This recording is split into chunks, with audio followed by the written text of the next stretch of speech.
الحمد لله رب العالمين والصلاة والسلام على سيد المرسلين وعلى آله وأصحابه أجمعين। আমাদের আজকের আলোচনার বিষয় হচ্ছে আদম সৃষ্টির হাকিকত। আদম হচ্ছে আদি মানুষ, গোটা মানব জাতির তারই সন্তান। আল্লাহ কেন আদম সৃষ্টি করলেন এবং ইবলিসের সঙ্গে সংঘাত কেন হলো, এটা এমন একটা বিষয় যে বিষয়টা আমাদের সকলেরই ভালোভাবে বোঝা উচিত। যারা আমার কথা শুনছেন, দেখছেন, সবাই এই বিষয়টা নিশ্চয়ই বিবেচনা করার কথা, আপনাদের সবারই চিন্তা করার কথা যে এটা কত গুরুত্বপূর্ণ বিষয়। ছোট সময় আমার খুব ওয়াজ শোনার শখ ছিল, দূরে দূরে যেও ওয়াজ শুনতাম। মনে পড়ে কোনো একটি ওয়াজই এরকম ছিল না যেখানে এই প্রসঙ্গ নাই। কারণ পৃথিবীতে মানুষকে শয়তানের প্ররোচনায় বাঁচতে হবে, এই জন্য যে ওয়াইজগণ এই কিস্সাটা সেখানে উপস্থাপিত করতে গিয়ে এমনভাবে কথাগুলি বলতেন যাতে নাকি অনেক প্রশ্ন সৃষ্টি হয় যে প্রশ্নের জবাব তাদের কাছে নেই। আমার মনে এই সমস্ত প্রশ্ন দাগ কেটেছিল, এর জবাব পাচ্ছিলাম না। তো মৌলানা মওদুদী রহমতুল্লাহের তাফসীর তাফহিমুল কোরআন পড়ে ওইসব প্রশ্নের আমি জবাব পেলাম। তো কি কি ভুল অর্থ মানুষ করেছে সে আলোচনায় গিয়ে আমি সময় খরচ করা ঠিক মনে করি না। আমি ওই প্রসঙ্গটা আলোচনা করছি যেটা সঠিক ব্যাখ্যা। যেটা সবাই আপনারা জানেন যে সূরা বাকারার ৪র্থ রুকু, ওয়াইজ ক্বাল রাব্বুকা লিল মালাইকাতি ইন্নী জাইলুন ফিল আরদি খলিফা, এই রুকুটাতে এই বিষয়ে আলোচনা করা হয়েছে। আরো ৬টা সূরাতে এই প্রসঙ্গটা আলোচনা করা হয়েছে। আমার বইতে সব কোটিকে কোট করে তার অনুবাদ করে তার উপরে ব্যাখ্যা আলোচনা করেছি। বইটার নাম রেখেছি আদম সৃষ্টির হাকিকত। আদমকে কেন সৃষ্টি করা হলো, তার মানে আমাদেরকে কেন সৃষ্টি করা হলো, এটা তো সবচেয়ে গুরুত্বপূর্ণ বিষয়। তো ওই রকমের ভিত্তিতেই আমি আলোচনা করছি। ওয়াইজ ক্বাল রাব্বুকা লিল মালাইকাতি ইন্নী জাইলুন ফিল আরদি খলিফা। হে রাসূল, আপনার রব ফেরেশতাদেরকে উদ্দেশ্য করে বললেন, আমি পৃথিবীতে খলিফা পাঠাতে চাই। ইন্নী জাইলুন ফিল আরদি খলিফা ক্বালু আতাজআলু ফিহা মান ইফসিদু ফিহা ওয়া ইয়াসফিকু আদ-দিমা ওয়া নাহনু নুসাব্বিহু বিহামদিকা ওয়া নুকদ্দিসু লাক। ফেরেশতারা জবাব দিলেন, এই কথা শুনে বললেন যে আপনি কি এমন কিছু সৃষ্টি করতে চাচ্ছেন যারা পৃথিবীতে ফিতনা ফাসাদ সৃষ্টি করবে, খুন খারাপি করবে? আর আমরা তো আপনার পবিত্রতা বর্ণনা করা, আপনার তাসবিহ তাকদীস করার যা আমাদের ডিউটি দিয়েছেন, এই পৃথিবীকে পবিত্র রাখা, পবিত্র করা, এসব আমরা করছি। এই দুটো কথার ভিতর দিয়ে প্রকৃতপক্ষে ফেরেশতারা দুটো খটকা প্রকাশ করেছেন। এই খটকা দুটো হলো,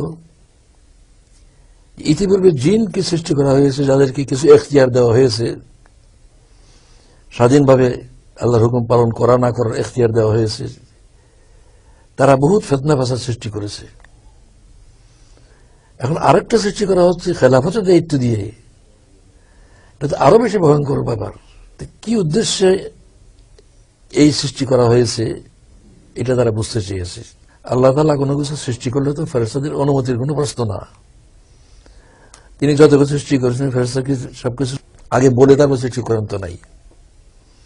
মানুষের বেলায় আল্লাহ প্রয়োজন মনে করলেন কেন ফেরেশতাদেরকে জানানো? নিশ্চয়ই প্রয়োজন আছে। ফেরেশতাদের মানুষের সঙ্গে একটা সম্পর্কের ব্যাপার আছে।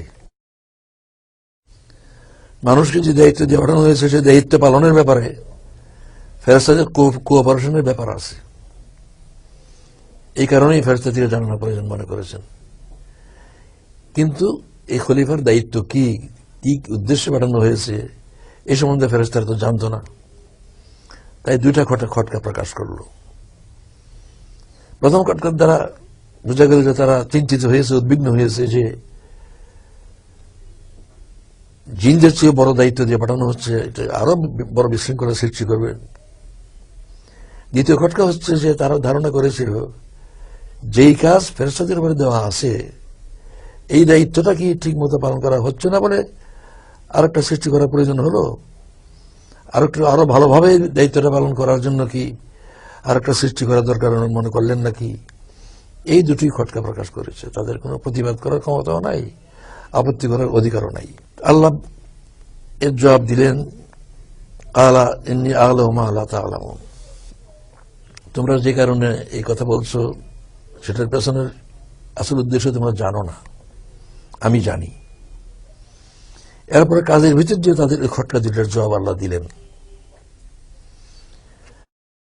পয়লা তিনি দ্বিতীয় খটকাটার জবাব দিলেন যে তোমাদের দায়িত্ব আর আদমের দায়িত্ব এক নয়। তাদেরকে পৃথক উদ্দেশ্যে পয়দা করা হয়েছে, তোমাদেরকে যে উদ্দেশ্যে পয়দা করা হয়েছে এই উদ্দেশ্যে তাদেরকে পয়দা করা হয়নি। আমি যে আদম সৃষ্টি করছি ওই দায়িত্বের জন্য নয় যে দায়িত্ব তোমাদের উপরে আছে, তাকে ভিন্ন দায়িত্ব আমি দিচ্ছি। এ কথাটা কিভাবে ব্যাখ্যা করলেন, তাদেরকে বুঝালেন।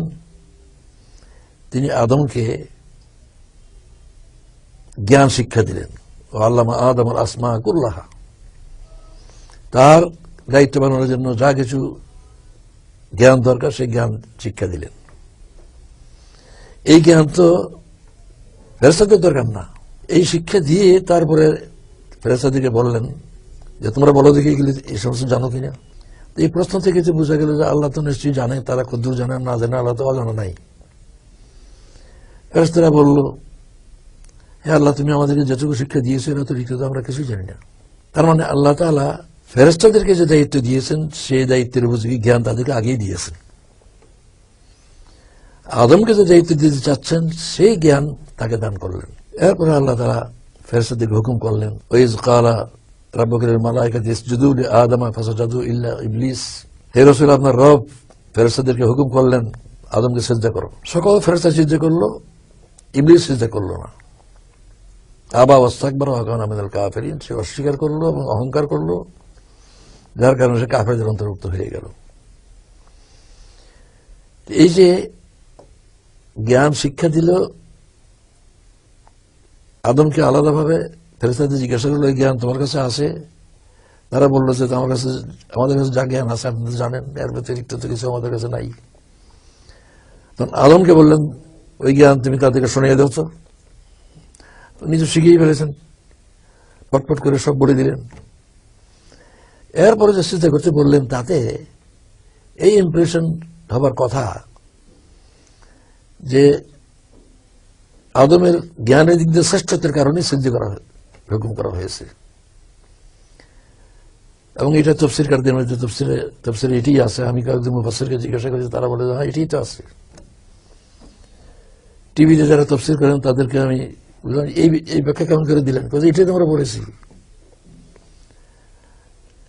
যদি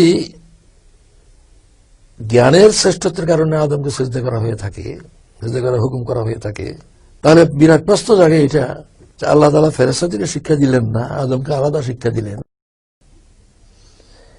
এরপর প্রতিযোগিতায় তাদেরকে তিনি পার্সিয়ালিটি করে জয়ী করে দিলেন আদমকে, এবং হারিয়ে দিলেন, ফেল করিয়ে দিলেন ফেরেশতাদেরকে। আদমকে কোশ্চেন আউট করে দিলেন, সব জানা হয়ে গেল তার। এইরকম পার্সিয়ালিটি তো আল্লাহ করতে পারেন না। এটা আল্লাহর জন্য এটা সাজে না, স্বাভাবিক নয়। এরকম পক্ষপাতিত্ব আল্লাহ কি করে করতে পারেন? সেজন্যই এই কথা মনে করাটা ভুল কথা। যদি জ্ঞান বেশি হওয়ার কারণে যদি নাকি আদমকে সিজদা করার যুক্তিপূর্ণ হয়, তাহলে শিক্ষকদেরকে ছাত্রদেরকে সিজদা করা উচিত। সেই ব্যবস্থা তো আল্লাহ করেননি। এই সিজদার উদ্দেশ্য কি?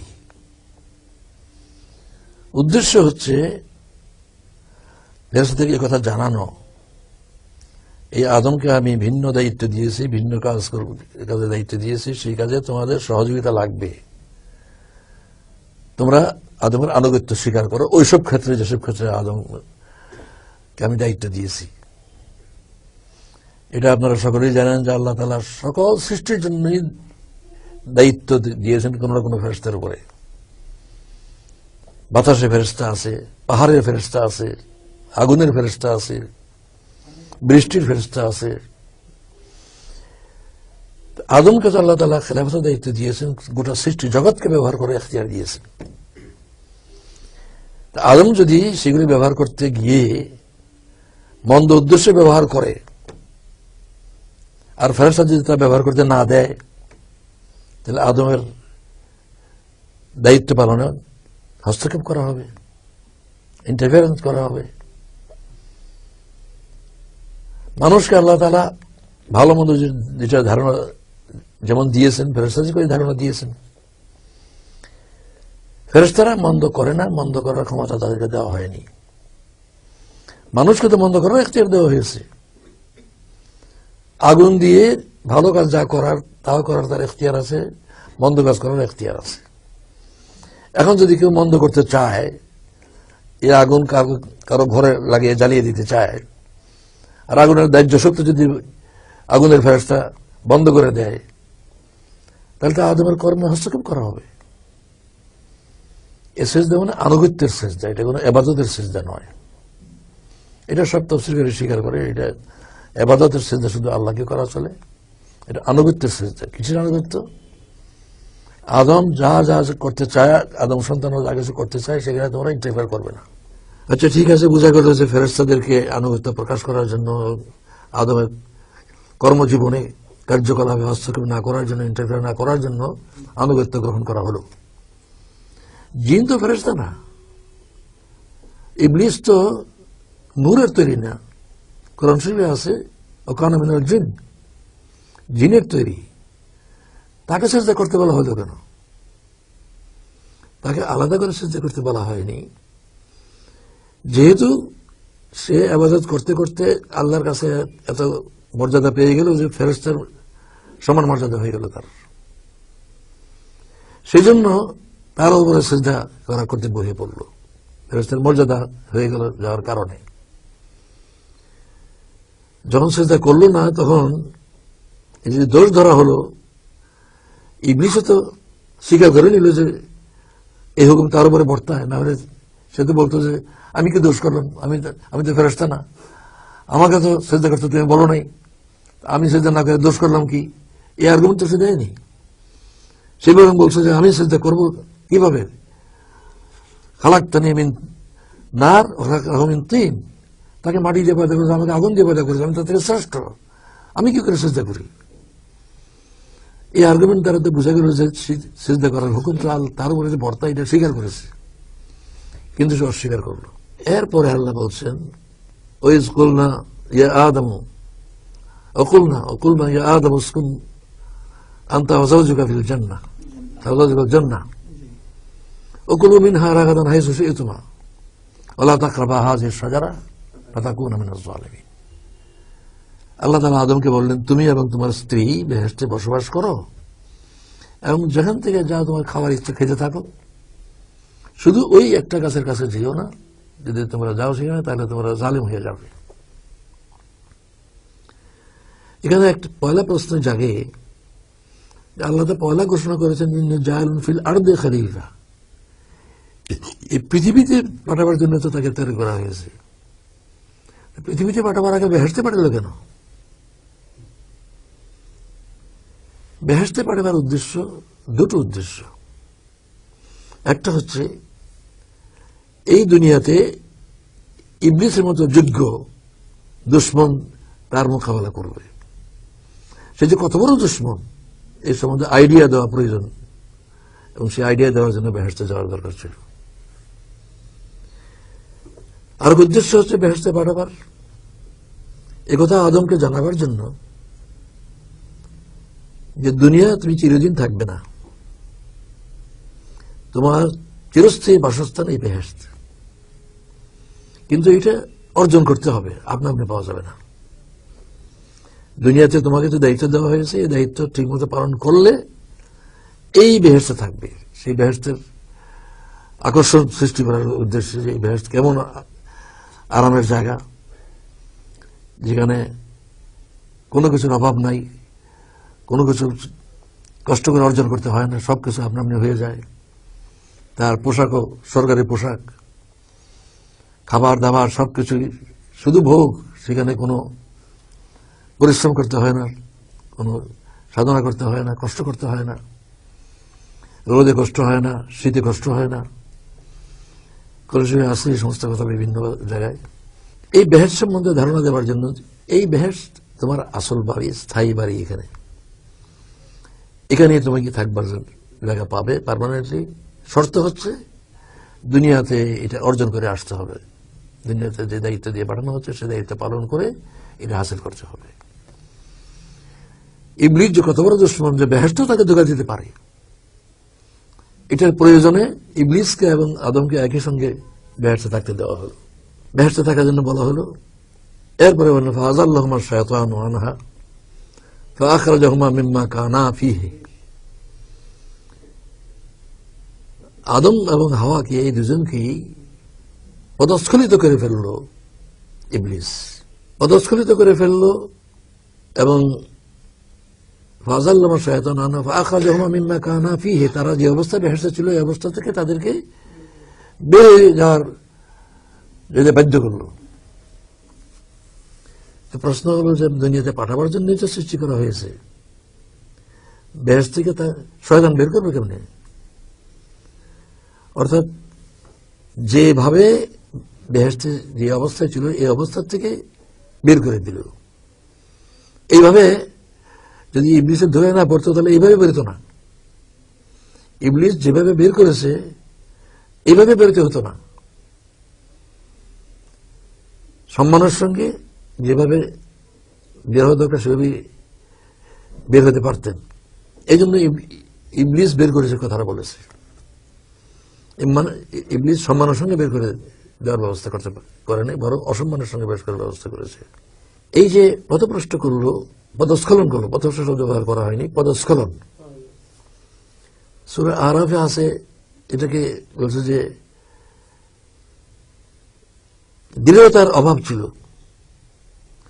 আদম হাওয়া যে ইচ্ছাকৃতভাবে আল্লাহ নাফরমানি করার উদ্দেশ্যে এই ফল খেয়েছে এটা নয়। তাকে ধোঁকা দিয়ে প্রতারণা করে ইবলিস তাকে ফুসলে এই কাজটা করে ফেলছে। এটা করলে যে আল্লাহ নাফরমানি হবে এই চেতনা তখন ছিল না, তার আজমার অভাব ছিল, তার দৃঢ়তার অভাব ছিল। সেটাও কোরআন শরীফে আছে সূরা আরাফের মধ্যে। ইবলিস কিভাবে ধোঁকাটা দিতে পারল? ইবলিস বলছে আমি তোমাদের খুব শুভাকাঙ্ক্ষী, তোমাদের বন্ধু, জানো কি জন্য এই গাছটার কাছে নিষেধ করেছে? এই গাছের ফল খেলে চিরদিন বেহেশতে থাকতে পারবে, এই গাছের ফল খেলে এখান থেকে তোমাদের যেতে হবে না। এই বেহেশতের এই আকর্ষণ এটার দ্বারা প্রলুব্ধ হয়ে গেল। এটার রেজাল্ট আল্লাহ নাফরমানি হয়ে যাচ্ছে এটা খেয়াল করে নেই। চিরস্থায়ী ভাবে এখানে থাকতে পারবে, এইভাবে এই আরামে চিরকাল থাকতে পারবে, এই লোভে প্রতারিত হয়ে গেল। আল্লাহ নাফরমানি করার নিয়তে এই কাজ করে নাই। এই ফল খাওয়ার সাথে সাথেই তাদের যে ন্যাচারাল পোশাক ছিল আল্লাহর দেওয়া সরকারি পোশাক পড়ে গেল। তখন তার গাছের পাতা দিয়ে লজ্জাস্থান ঢাকলো, কারণ সে আছে এইভাবেই। এরপরে আল্লাহ বলছেন ফাতালাক্কা আদম মিন রাব্বিহি কালিমাতিন ফাতাবা ইলাইহি ইন্নাহু হুয়াত তাওয়াবুর রাহিম। আল্লাহ তাআলা আদমকে কিছু কথা শিক্ষা দিলেন, যার দ্বারা তারা তওবা করলেন এবং আল্লাহ তাআলা মেহেরবান, আল্লাহ তওবা কবুল করলেন। কি কথা শিক্ষা দিলেন সেটা কোরআনে আরেক জায়গায় আছে। রব্বানা যালামনা আনফুসানা ওয়া ইল্লাম তাগফির লানা ওয়া তারহামনা লানাকুনান্না মিনাল খাসিরিন। এই তওবার ভাষাও আল্লাহ তাদেরকে শিক্ষা দিলেন এবং আল্লাহ সেখানে ভাষায় তওবা করলেন, আল্লাহ তাদের তওবা কবুল করলেন। তওবা কবুল করলেন মানে তাদের গুনাহ মাফ করে দিলেন। এই যে ভুলটা হয়ে গেছে, ইচ্ছাকৃতভাবে আল্লাহর হুকুম অমান্য না করলেও আল্লাহর হুকুম অমান্য তো হয়ে গেল। এই যে ভুলটা হয়ে গেল, অপরাধটা হয়ে গেল, এই জন্য তারা আল্লাহ সেখানে দোয়া করলেন, সেই দোয়া আল্লাহ কবুল করলেন, মাফ করে দিলেন। এই যে একটা প্রচার আছে, ব্যাপকভাবে আছে, যে 300 বছর পর্যন্ত তারা দুনিয়াতে ভিন্ন ভিন্ন 2 জায়গায়, শ্রীলঙ্কায় নাকি আদমকে পাঠিয়েছে, আর জেদ্দায় পাঠিয়েছে হাওয়াকে। জেদ্দা মানে জেদ্দাতুন মানে দাদি, এবং জেদ্দাতে মানে এই হাওয়ার কারণেই এই নাম হয়েছে সে জায়গার, আমাদের সবার দাদি। এবং একটা জায়গা মাটির দেওয়াল দিয়ে ঘেরা, আমি দেখেছি সেখানে, এটা প্রভাব যে এখানে তার কবর আছে, মাটির দেওয়াল দিয়ে ঘেরা, ভিতরে যাওয়া যায় না। তো লোকেরা বলল যে এখানে মা হওয়ার কবর। যাই হোক, যদি তওবা কবুল হয়ে তাকে বেহেশতেই থাকতেই, তাহলে দুনিয়াতে 300 বছর তওবা করবে কেন? দুনিয়াতে কি জন্য পাঠানো হলো? আল্লাহ তো বলছেন আমি খলিফা হিসেবে দুনিয়া পাঠাচ্ছি। যারা ওই ব্যাখ্যা করে, আমি তাবলীগী জামাতে ওই ব্যাখ্যা শুনেছি ওয়াজের মধ্যে, যে ওই ফল খাওয়ার কারণে তাদের পেটে পায়খানা সৃষ্টি হইল। পবিত্র বেহেশতে পায়খানা রাখার জায়গা নেই, সেই জন্য তাদেরকে দুনিয়ায় পাঠিয়ে দেওয়া হয়েছে পায়খানা করার জন্য। এখান থেকে পাকসাফ হয়ে সারলে, তসবিহ তেলাওয়াত করে পাকসাফ হয়ে সারলে, তারপর তাদেরকে সেই পবিত্র জায়গায় নেওয়া হবে। আরেকটা কারণ, যে এই যে ভুল করলো, অন্যায় করলো, আল্লাহ নাফরমানি হয়ে গেল, এই জন্য শাস্তির জন্য দুনিয়া পাঠানো হয়েছে। আল্লাহ বলছেন খলিফা, খেলাফতের দায়িত্ব পালনের জন্য পাঠানো হয়েছে, আর তারা বলছেন শাস্তির জন্য, পায়খানা করার জন্য। ওইগুলি তো নিশ্চয়ই ভুল অর্থ। সঠিক অর্থ এটি যে আল্লাহ খেলাফত কায়েমের জন্য পাঠানো হয়েছে দুনিয়ায়। যখন আল্লাহ হুকুম করলেন ইহবিতু মিনহা জামিআ, আদম ইবলিস সবাইকে বলছে সবাই বেরিয়ে যাও। যখন ঘাবড়াই গেলেন আদম আলাইহিস সালাম, হাওয়া দুজনে ঘাবড়াই গেলেন যে সর্বনাশ, এই বেহেশতে পর্যন্ত যে ধোঁকা দিতে পারছে, সেই দুশ্মন দুনিয়াতেও আমার সঙ্গে থাকবে, কি করে আমি তার ধোঁকা থেকে বাঁচবো? বেহেশতে বাঁচতে পারলাম না, সেখানে বাঁচবো কেমনে? তখন আল্লাহ তাআলা সান্ত্বনা দিলেন, ওয়াইম্মা ইয়াতিয়ান্নাকুম মিন্নি হুদান ফামান তাবিআ হুদায়া ফালা খাউফুন আলাইহিম ওয়া লা হুম ইয়াহজানুন। কোনো ঘাবড়াবার ব্যাপার না, আমার কাছ থেকে যখন তোমার কাছে যে কোনো বাণী যাবে, হুদান গাইডেন্স, আমার কাছে যে গাইডেন্স যাবে, এই গাইডেন্স মানলে কোনো আর কিছু আশঙ্কা নেই। এই কথা সান্ত্বনা দিয়ে আদমকে পাঠালেন। এই যে কাহিনীটা, এই কাহিনীটির ভিতর দিয়ে যে শিক্ষা আল্লাহ দিচ্ছেন, সেটা হচ্ছে এই পৃথিবীতে মানুষের আসল মর্যাদা হওয়া উচিত তার খলিফা হিসেবে। যদি আল্লাহর হাদায়াত অনুযায়ী দুনিয়ায় জীবনযাপন করে, ওই মর্যাদা অবশ্যই পাবে। আর যদি ইবলিসের পাল্লায় পড়ে যদি দুনিয়ায় আল্লাহর হাদায়াতকে অমান্য করে চলে, তাহলে ইবলিস যে দুজকে যাবে, তার সঙ্গে সেই দুজকে যেতে হবে। এটা হচ্ছে 1 নম্বর শিক্ষা, যে আল্লাহ তাআলা এখানে জানাচ্ছেন যে এই দুনিয়াতে মানুষকে অন্ধকারে ছেড়ে দেননি। কিভাবে এখানে চলবে তার জ্ঞান অর্জনের জন্য অন্ধকারে হাতড়ে মরার জন্য ব্যবস্থা করেন নাই। তাকে আলোর ব্যবস্থা আল্লাহ করে দিয়েছেন। এখানে তাকে কি করতে হবে না করতে হবে সেই জ্ঞান, এই জন্য পয়লা মানুষটিকেই নবী বানানো হয়েছে। আর যদি পয়লা মানুষটি নবী না হয়, তাহলে জ্ঞান পাবেন কোথায়? আর ওহির মাধ্যমে জ্ঞান তো নবী ছাড়া বানানোর ব্যবস্থা আল্লাহ করেননি, আল্লাহর সিস্টেম নয়। সেই জন্য পয়লা মানুষটিকে আল্লাহ নবী বানিয়েছেন। দুনিয়াতে নবীগণকে কোনো সময় গুনাহগার বলে গণ্য করার কোন স্কোপ নাই। আল্লাহ তাআলা কোন গুনাহগার ব্যক্তিকে নবী বানান নাই। এখানেও এই প্রতিবাদ আসে যে তাকে 300 বছর তওবা করতে বলা হয়েছে, তার মানে গুনাহগার ছিল। আল্লাহ গুনাহগার লোককে নবী বানায় না, এবং আদমকে গুনাহগার অবস্থা বানায় নেই, গুনাহ মাফ করার পরে পবিত্র হয়ে তিনি দুনিয়া এসেছেন। সুতরাং এখানে এসে তওবা করার তো প্রশ্নই ওঠে না।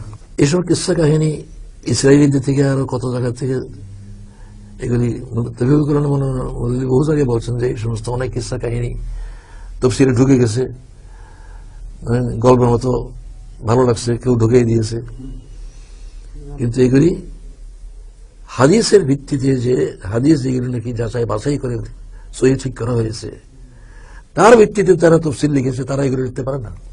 তফসিল লিখতে গিয়ে বহু গল্প কাহিনী যেগুলি এসেছে এগুলি হাদিসের ভিত্তিতে আসেনি, এগুলি অন্য কাহিনী যারা পেয়েছে তাদের মধ্যে কেউ কেউ এই কাহিনী এখানে ঢুকিয়ে দিয়েছে। আমরা এখান থেকে এই শিক্ষা, পয়লা শিক্ষা, যে আল্লাহ তাআলা দুনিয়াতে মানুষকে এই উদ্দেশ্যে পাঠিয়েছেন এবং এই উদ্দেশ্য পূরণের জন্য তিনি তাকে যখন যা প্রয়োজন সে জ্ঞান দান করেছেন। তাকে জ্ঞান অর্জনের জন্য অন্ধকারে হাত পাতে হয়নি, তাকে আশার বিচার খেতে হয়নি, সহজভাবেই নর্মালি আল্লাহ তাআলা জ্ঞান তাদের কাছে এসেছে নবীদের মাধ্যমে। এই জ্ঞান সংরক্ষণ যারা করেছে এবং সে অনুযায়ী চলেছে তারা পথভ্রষ্ট হয়নি। ইবলিসের কথা বলা হয়েছে যে ইবলিসের দাবি ছিল যে খেলাফতের মর্যাদাটা তাকে দেওয়া উচিত ছিল। আদমকে যে দিল, আদম তার হিসাবে কম মর্যাদার লোক, আগুন থেকে তাকে তৈরি করেছে, সে শ্রেষ্ঠ, এটা তার দাবির কোনো ভিত্তি নেই। এই যে অহংকার, এটি হচ্ছে ইবলিসের চরিত্র। এখানে আমাদের শিক্ষা দেওয়া হয়েছে যে মানুষ এবং জিনের মধ্যে প্রকৃতিগতভাবে দেখা যাচ্ছে যে ইবলিস অহংকার করলো, অন্যায়টা করলোই, আল্লাহর হুকুম অমান্য করলো জেনে বুঝে, এরপরে তার উপরে অহংকার করলো, আমি ঠিকই করছি। আল্লাহকে তো অবিশ্বাস করতো না, আল্লাহর সঙ্গে তো তর্কই করলো। কিন্তু দেখা গেল আদম যেই মাত্র টের পেল যে এটা ভুল হয়ে গেছে, এমনি অনুতপ্ত হয়ে গেল। মানুষের চরিত্র হচ্ছে এটা, ভালো মানুষের চরিত্র এটা, যে ইচ্ছাকৃতভাবে গুনাহ করে না। ভালো মানুষের পরিচয় হচ্ছে, ন্যাক মানুষের স্বভাব হচ্ছে ভুলে বন্ধ কাজ করে ফেলতে পারে, যে মুহূর্তে ভুল টের পাবে তখনই তওবা করে অনুতপ্ত হয়। আর ইবলিসের স্বভাব হচ্ছে এটা, অন্যায় করবে, এর উপরে অন্যায়ের উপরে জিদ করবে, চুরির উপরে সিনাজুরি করবে। এই হচ্ছে পার্থক্য। এবং মানুষের মধ্যে এরকম দুই রকম চরিত্রের মানুষ আছে, আদমের চরিত্রের মানুষও আছে, ইবলিসের চরিত্রের মানুষও আছে। এখানে আল্লাহ শিক্ষা দিয়েছেন যে ইবলিসের চরিত্রের মানুষ হওয়ার থেকে বাঁচতে হবে এবং তোমাদের আদি পুরুষ আদমের চরিত্র গ্রহণ করো। ভুল হয়ে গেছে, ভুল স্বীকার করে অনুতপ্ত হয়ে তওবা করে সঠিক পথে চলার চেষ্টা। এই যে সিজদার কথাটা বলছিলাম, যে ফেরেশতাদেরকে আল্লাহ তাআলা এই দায়িত্ব দিয়েছেন যে আদম দুনিয়াতে যা কিছু করবে, যেহেতু বস্তু জগৎ তার ব্যবহার করতে হবে, সেই ব্যবহারে সে যেমনি খুশি এমনি ব্যবহার করতে পারবে, সেখানে ফেরেশতা যেন বাধা না দেয়। মন্দ কাজে ব্যবহার করতে যাচ্ছে, ফেরেশতা বাধা দিল, তাহলে তো মন্দ কাজটা করতে পারবে না। এই আনুগত্যটা ফেরেশতার দিকে আল্লাহ নিয়েছেন। তাছাড়া এমন হাদিসে আছে যে যত সুচিন্তা মানুষের মনে আসে সেগুলি ফেরেশতাদের মাধ্যমে আসে, যত কুচিন্তা মানুষের মনে আসে ইবলিস সাহেবের মাধ্যমে আসে।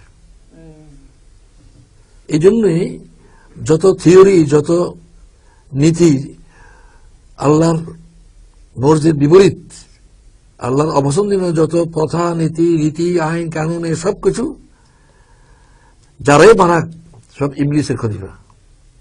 কারণ ইবলিসের মগজ থেকে মধ্যে এসেছে, ইবলিসের মগজ থেকে এসেছে সব। ইবলিস মূল কারখানা হচ্ছে ইবলিসের মগজ।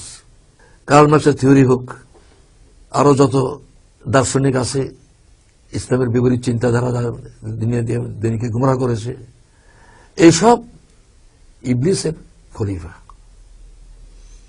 ইবলিসের থেকে তারা এই কুচিন্তা পেয়েছে ইসলামের বিরুদ্ধে ব্যবহার করার জন্য। এরপরে আমরা যে শিক্ষা পেলাম সেটা হচ্ছে যে বেহেশতে আমাদের স্থায়ী ঠিকানা, এই দুনিয়া কোনো স্থায়ী ঠিকানা নয়। এই যে হাদিসে আছে আর দুনিয়া সিজনুল লিল মুমিন ওয়া জান্নাতুল লিল কাফির, এর ব্যাখ্যা এটি তো হয় যে মুমিন কখনো এই দুনিয়াকে নিজের বাড়ি মনে করে না। জেলখানে যারা থাকে সারা জীবন জেলখানায় থাকে, তবু এটাকে তাদের বাড়ি মনে করবে না। এই অর্থে বলা হয়েছে মুমিন এই দুনিয়াটাকে স্থায়ী আবাস তাদের বাসস্থান হিসেবে গণ্য করে না। যেমন জেলখানার লোকেরা জেলে যত বছরই থাকুক এটাকে তাদের বাড়ি মনে করে না। আর কাফেররা দুনিয়াকে মনে করে বেহেশত তো চিরস্থায়ী জিনিস, তারা দুনিয়াটাকে চিরস্থায়ী ভোগের জিনিস বলে তারা মনে করে। এই হচ্ছে মুমিন এবং কাফেরের মধ্যে পার্থক্য। এই দুনিয়াটাকে তারা ক্ষণস্থায়ী দুনিয়া, চিরস্থায়ী মনে করে না, ক্ষণস্থায়ী মনে করে। এবং রাসূল সাল্লাল্লাহু আলাইহি ওয়াসাল্লাম জানিয়ে দিয়েছেন মাজরাতুল আখিরা, এই দুনিয়াটা হচ্ছে আখিরাতের কৃষিভূমি। কৃষি ক্ষেত্রে মানুষ কাজ করতে যায়, ঘুমাইতে যায় না, আরাম করতে যায় না। এখানে কষ্টের, এখানে কর্ম করার স্থান এটা, এবং যে কর্ম করবে সে ফসলটা সেখানে পাবে। জমিতে যে ফসল বুনবে সেই ফসলই বাড়িতে পাবে। আল্লাহ তাআলা মানুষকে বড় উচ্চ মর্যাদা দান করেছেন, যে মর্যাদা ফেরেশতাদেরকে তিনি দেননি। ফেরেশতাদেরকে মন্দ কাজের ধারণা দিয়েছেন, কিন্তু মন্দ কাজ করার এখতিয়ার না দেওয়ার কারণে তারা সবসময় আল্লাহর হুকুম পালন করে চলছে। ইয়াফালুনা মা ইউমারুন, যা হুকুম করা হয় তাই তারা করে। লা ইউসিনাল্লাহ, হ্যাঁ, আল্লাহ তাআলা নাফরমানি তারা করে না। সেই কারণে তাদের এই যে মন্দ কাজ থেকে বেঁচে আছে, এটা তাদের কোনো ক্রেডিটটা নাই। ক্রেডিট থাকলে তো তাদেরকে বেহেশত দেওয়ার কথা বলতো। ফেরেশতাদের কোনো পুরস্কার তো পাবে না। ফেরেশতারা যেহেতু মন্দ কাজ করার ক্ষমতাই নাই, এখতিয়ারই নাই, সেই জন্য তারা পুরস্কার পাবে না। বেহেশতে ফেরেশতা থাকবে পাহারাদার, তাদের ডিউটি করার জন্য, বেহেশত ভোগ করার জন্য না। দুজখে তো ফেরেশতা থাকবে শাস্তি পাওয়ার জন্য তো না। জেলেরা যে জেলে আছে, জেল পুলিশ তাকে শাস্তির জন্য আছে, সেখানে ফেরেশতা সেখানে এই জেল পুলিশের মতো থাকবে। তো প্রকৃতপক্ষে মানুষ এই পৃথিবীতে যদি আল্লাহর দেওয়া বিধান মধ্যে ঠিক মতো চলে, তাহলে বেহেশতে যাবে এবং চিরদিন সেখানে স্থায়ীভাবে আরামে থাকবে। আর যারা নাকি তা করবে না, তারা বেহেশতে যেতে পারবে না এবং চিরকাল তারা শাস্তি ভোগ করবে। এই যে আদম সৃষ্টির হাকিকত সম্বন্ধে আমি যে আলোচনা করলাম, যারা আমার কথা শুনছেন, আমি তাদের সবাইকে বলবো যে আদম সৃষ্টির হাকিকত বইটা যদি পড়েন তাহলে পরে ভালোভাবে এটার বিস্তারিত কথা জানতে পারবেন। অনেক ভুল ধারণা আছে মানুষের এই ব্যাপারে, আমি সেই ভুল ধারণা সবগুলো উল্লেখ করলাম না। ওই যে বলছিলাম যে জ্ঞানের দিক দিয়ে আদম শ্রেষ্ঠ, এই জন্য সেজদা করার হুকুম করা হয়েছে, এটার প্রতিবাদ ছিল। আরেকটা পয়েন্ট যুক্তি আমার দেওয়া হয়নি, সেই যুক্তিটা উল্লেখ করছি এখন। আল্লাহ তো যাকে যে দায়িত্ব দিয়েছেন সে দায়িত্বের উপযোগী এলেম দেবেন। ফেরেশতাদেরকে তাদের দায়িত্ব অনুযায়ী এলেম দিয়েছেন, আদমের দায়িত্ব অনুযায়ী এলেম দিয়েছেন। সেখানে তো প্রতিযোগিতার ব্যাপার না, একজন আরেকজনের শ্রেষ্ঠত্বের কোনো ব্যাপার না। যেমন আমরা তাদেরকে ডাক্তার বানাতে চাই, তাদেরকে ডাক্তারি বিদ্যা শিখাই, ইঞ্জিনিয়ারিং শিখাই না। যাদেরকে ইঞ্জিনিয়ার বানাবার সিদ্ধান্ত আমরা করি তাদেরকে ইঞ্জিনিয়ারিং বিদ্যা শিখাবে, ডাক্তারি শিখাই না। এখন ডাক্তার বলো না ইঞ্জিনিয়ার বলো, এটা তো একটা হাস্যকর প্রশ্ন। ডাক্তারের জায়গায় ডাক্তার জ্ঞানী, ইঞ্জিনিয়ারের জায়গায় ইঞ্জিনিয়ার জ্ঞানী, এই দুজনের সঙ্গে কোনো প্রতিযোগিতা নাই, এই দুজনের মধ্যে তুলনা করার কোনো রাস্তা নাই। ঠিক তেমনি আদম এবং ফেরেশতার মধ্যে কোনো তুলনার কোনো সুযোগ নাই। সেই জন্য একজন একজন থেকে শ্রেষ্ঠ, এগুলো ঠিক নয়। ফেরেশতার জায়গায় শ্রেষ্ঠ, ফেরেশতার জায়গায় অবশ্যই মানুষ থেকে শ্রেষ্ঠ ফেরেশতার জায়গায়। আবার মানুষের জায়গায় শ্রেষ্ঠ, সেখানে ফেরেশতার সঙ্গে তুলনার কোনো, ফেরেশতার সঙ্গে আদমের কোনো প্রতিযোগিতার ব্যাপার নয়। এই কথাগুলি যদি ঠিক মতো মানুষ জানে তাহলে কোনো বিভ্রান্ত হবে না, আল্লাহর সঠিক জ্ঞানের আলো পাবে। ওয়া আখিরু দাওয়ানা আলহামদুলিল্লাহি রাব্বিল আলামিন।